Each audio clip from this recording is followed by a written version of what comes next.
It might not seem like it, but in little places like Martonfa in southern Hungary, the European vision of unity in dealing with the refugee crisis looks like a nightmare come true. You can see the village from this piece of Hungarian military land. The government has been investigating whether to set up a semi-permanent camp here for 1,000 refugees. But it's basically a bog, and even providing water would cost a fortune. For the mayor of the village, the idea that hundreds of men from the Middle East might be dumped here is a more immediate concern. The vast majority are young, strong men.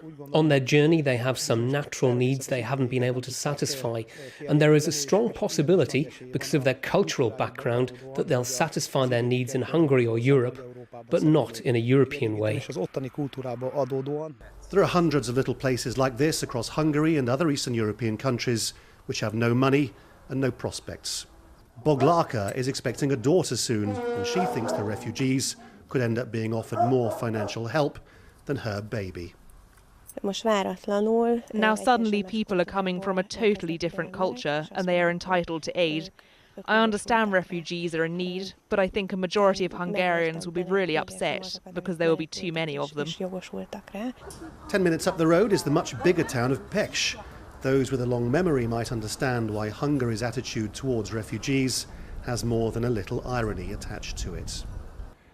In 1956, when the Soviet army invaded Hungary, some of the fiercest resistance to them was here in Pécs, and thousands of people were either killed or had to run for their lives as refugees. But of course that was 60 years ago. Now it appears a substantial part of Hungarian opinion thinks that the EU quota plan would put the wrong sort of refugees in their country.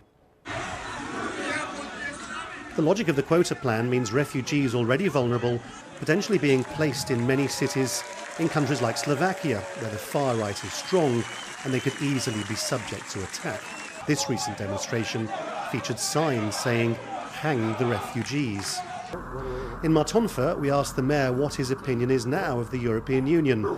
He said he'd show us, and promptly took down the EU flag from the village hall and stuck it in a cupboard.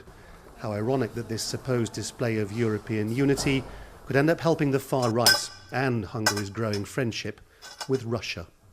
Lawrence Lee, Al Jazeera, in southern Hungary.